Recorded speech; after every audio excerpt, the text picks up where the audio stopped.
Welcome to Albuquerque Real Estate Talk, episode 522. It is the first week of February 2025. And you know what first week always means, Tracy? Let's see, we have stats, We have stats. And monthly do you know stats. what also the first week of February means, especially in 2025? Something happening Sunday. Maybe there's a reason you're all dressed in red and have a Kansas City Chiefs hat It's on. it's not really always the first week of That's February, it's true. kind of like the second weekend of February, but I'm really sorry, Tego, that you're not wearing your My Detroit Detroit Lions yeah, jersey I today know, but they because they looked so good for most of the season, and then it ended. Okay, this is I not know, sports talk, but it, you were rooting for him. hey, you know Hey, what? It was a fun year in NFL, so I'm gonna w root for your Kansas City Chiefs. alright. So, Sam in our office was telling me this week that he read somewhere that after the Super Bowl is the kickoff to the real estate spring selling season. So, the giving honors to Super Bowl and then it's time to buy a house or sell a house. Yeah. Why not? Well, this week, Tracy, on Albuquerque Real Estate Talk, we're going to look at the January home sales data. We're going to talk about what seller concessions are, what buyers and sellers definitely need to know about seller concessions, because it's a really great strategy to help people get into house and to help sell your house. Tracy, and you've got a area or neighborhood of the week. I think I know what it I is, do. but we're gonna jump into that. We're Yep, going to feature Sandia Heights, which, far northeast part of town. So we'll get to that. great. So if you want to reach out to us, we're the Venturi Group of Real Broker in Albuquerque, New Mexico, 505-448-8888. Well, let's jump right into the market stats. Sam, if you can pull up the screen there, this way we're going to do a little screen share. If you're watching us here online, you can take a look here. So what we're looking at are the closed sales for the Albuquerque area.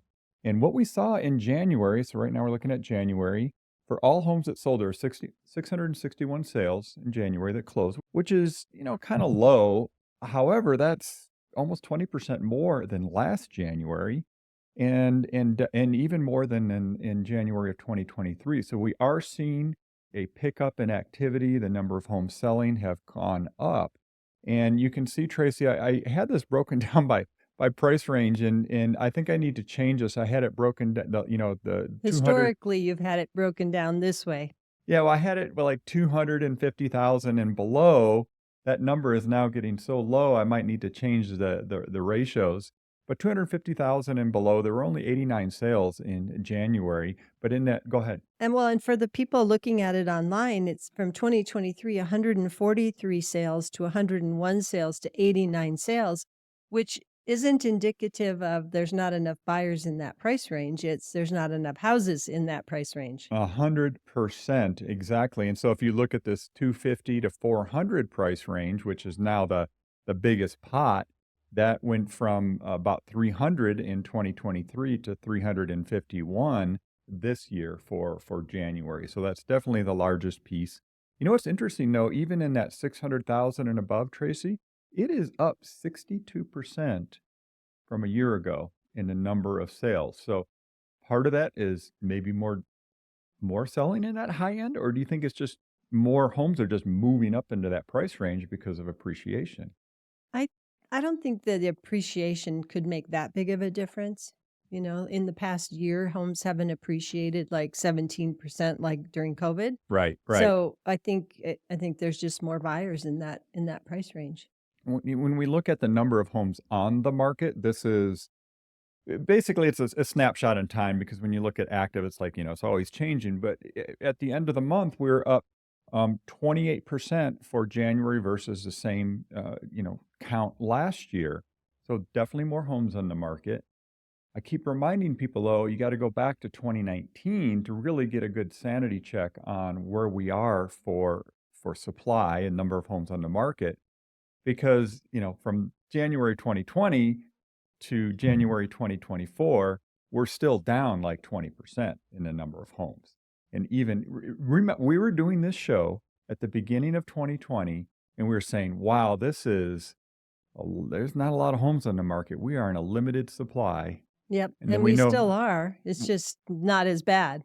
right. Well, and then, of course, couple months after that, we know what happened. It got weird, as they Yeah, say. Yeah. it Anyway, did. so supply is gaining. Good news for buyers. More choices, would you say, than we've seen in a while? There are more choices, yeah. But you know what we're seeing, Tigo, is we're still seeing competition and multiple offers for the really nice homes that are in the right area and priced right for the condition. Yeah. That makes sense for sure. Pending sales, this is kind of the early indicator of like what people are thinking. Up a little bit. We're seeing, saw some pretty good activity in January versus January last year, about 9% more. New listings, Tracy, this has been a story now for the last few years, is people aren't listing their home as much because of the so-called lock-in effect or, golden handcuffs. They've got that 3% mortgage they don't want to give up.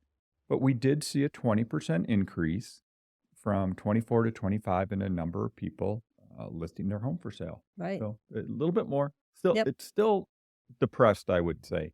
And then let's just jump over to the I do want to talk about this. Days on market. I saw something, I'm not going to say where or who, but I saw something and a professional was talking about how days on market have, gone through the roof in the Albuquerque area. And it's like, well, yeah, compared to 2021, there was 1 month in 2021 where the median days on market was 4 days. Right. Half the homes were selling in 4 days. Right. Yeah, compared to that, yes, the days on market has increased, but this is really back to normal. So right now, average days on market was 46 days for January and median was 24. Which is number of days from going on the market to an accepted contract. Correct, not to closing. Yeah, Right. that's a good point because I think even some people don't quite get that. However, there's another indicator which I really like. It's called showing traffic. I call it foot traffic. And what it is a number of times the homes were shown. And we're actually down from last year. But at the same time, pendings are up, closed are up. And so I think it just goes back to that thing of there's buyers out there, but they're a little more serious. Not as much showing activity, but yet homes are still selling. Interesting. So I'm wondering, could it mean that people are moving quicker on they're only looking at a few houses and they're picking one? Could be. Could be. Yeah. Yeah, it's an interesting, at least something to look at, to Right. get a feel for. And then, of course, we got to talk about pricing. I always like to look at price per square foot. Average price per square foot was up 3.5% versus last January, and it's at 207. Median price per square foot is up 6% from last year, and median sale price is for January came in at $349,000, up 7.4% from last year. And then we go to average sale price at 394,000, basically 395,000 was the average price for January, up 8%. Take all those with a grain of salt because as we know, when you talk about averages, yes, we're talking about the average of every home that's sold. Doesn't mean that home prices increased 8% in the last year. Right. Right. So Tigo, you're looking at all of this data Yep. on our website, welcomehomeabq.com, and you're under a tab on market. Yep. Monthly market update. So- Updates the first day of the month, every month automatically if you want to jump in and take a Yeah, look at anything. lots of information on our website. Whether you're a home buyer, a home seller, or just interested in real estate, there's a lot of data on our website, and we're happy to chat with you in person, get coffee, talk about it, see how we can help you, or just get to know you. So thanks for all that, Tigo. You're welcome. Okay, what's your... I'm not ready yet. I want Okay. to talk about Okay. something completely different. So you know how we've lived in the Valley most of our lives in New Mexico, right? We're kind of Valley people. I was talking with a past client yesterday, and they were showing me pictures on their cell phone of all of the wildlife in the Valley close to where they live. And there were those sandhill cranes walking down the street, and like they had to like go slow and try to get them out of the way. And then there was a bunch of geese, and they flew all around the vehicle. And it was just like, that's part of the beauty. We live here in this beautiful city. Yeah, and then there's the wild peacocks in the North Valley too. And the guinea hens. Yeah. Right? Yeah. Anyway, it was just like fun to see the pictures. And I said, you need to send that to us so we can put that on our website. Yeah. It's very fun. So That's you're fine. right. I do want to talk about a neighborhood. We're Okay. going to talk about Sandia Heights. I am thinking Sandia Heights proper, Tego, not the whole 87122 zip code. I know we have 87122 pulled up on our screen now with data, but that will include a larger area than just Sandia Heights. It covers a little bit of North Albuquerque acres, I believe. So what would you call Sandia Heights? What area? Sure. Sandia Heights is the far northeast part of Albuquerque. It's just north of High Desert. So High Desert is Academy in Spain.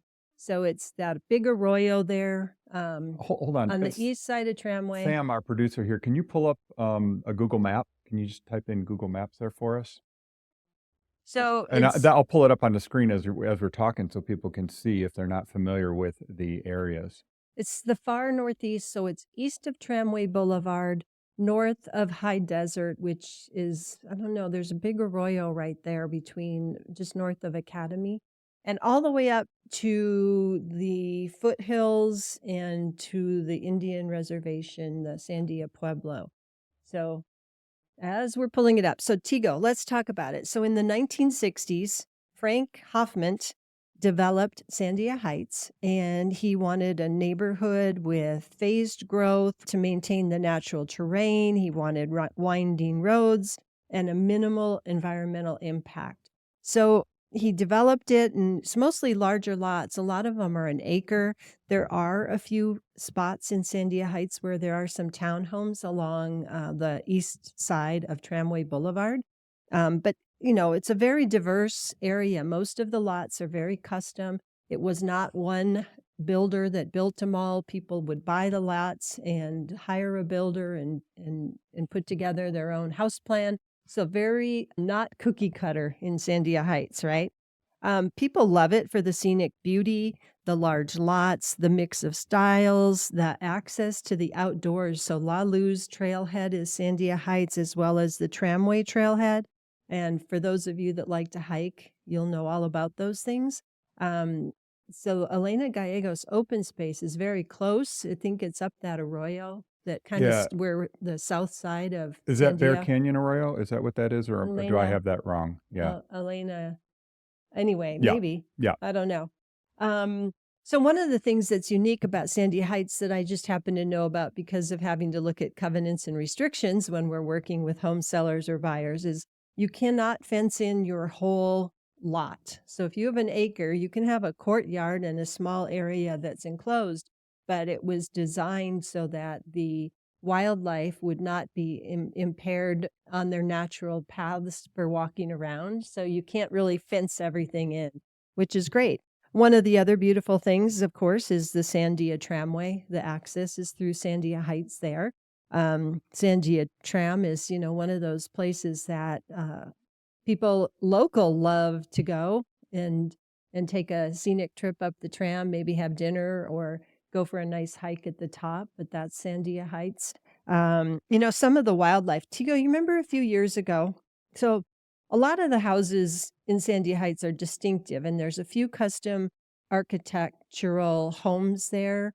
A couple of architects well known that are in Sandia Heights. Yep. So an Anton Predock, which we sold one a few years ago, a Bart Prince, John Anderson, just to name a few. But do you remember that Antoine Predock we sold? It was very interesting it was architecturally. amazing house. Yeah. Well, in the kitchen, when I met with the sellers to put that house on the market, they showed me in the kitchen where there was a bear paw on the wall. They literally had a bear kind of come through their window into their kitchen one day. Yeah. And that was not a selling point. Who wants a bear coming in your house, right? And so we told, prospective people, because they left it there. They thought it was so cool. That's an adverse material fact that you need to disclose. Yeah, there you go. So anyway, it was Mr. Legal real estate guy here. It was quite interesting. Yeah. But the open space, the wildlife, the proximity, and different wildlife, right? I mean, obviously there are snakes, which could be anywhere, right? Of course. Bobcats. We have mule deer. I know I've shown properties before with mule deer all over the place. Black bears, right? We just talked about that. Hawks, eagles, roadrunners, coyotes. We're in the city, but it's there. So for people that might be considering Sandia Heights know that all those things are there. So Sandia Heights also has a private water system. The original developer, Mr. Hoffman, planned the Sandia Heights water system, and I happen to know about the wells a bit because they're huge, and the ability to pump and have water for all of that community. It's a private water system up there. And most of the homes, actually, I think all of the homes are on septic in Sandia Heights. So, it's kind of rural living, but it's right here in the city. A lot of people love the views in addition to the outdoor open I space. just pulled up. I just picked a random street view here. I pulled up on the screen that people can see of what it's like when you're in the Sandia. Yeah. I wish I could remember the address of that Antoine Predock. It was on kind of spring, Yeah, yeah. anyway. And then, So, oh, go ahead. yeah, and there was that other house we sold that had kind of a creek running through it, like a natural Yep. water flow off the mountain. And, it was great. There was somebody had put a swing on a tree, and it was like this little oasis. So there's Sandia Heights. The other thing, close to Sandia Heights, there's lots of services. It's very quick to get down Paseo del Norte from Sandia Heights. And down to I-40. So a lot of people take tramway. They work at Sandia National Labs or one of the ancillary federal government buildings there. I know several people who work at Intel in Rio Rancho and live in Sandia Heights. A diverse community of ages and families and retirees, just a lot of, the mix of what we see in New Mexico that live there. But there are shops and restaurants close.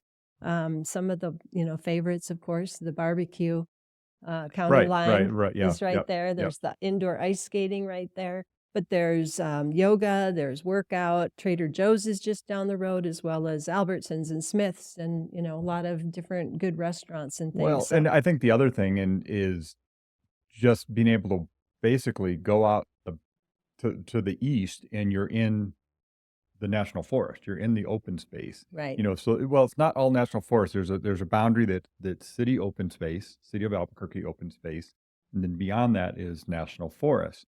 But in the Albuquerque open space, there's hiking trails, but there's mountain biking trails, very popular. I was going to ask you about mountain biking Yeah. because I think some of the trails, they don't allow mountain biking.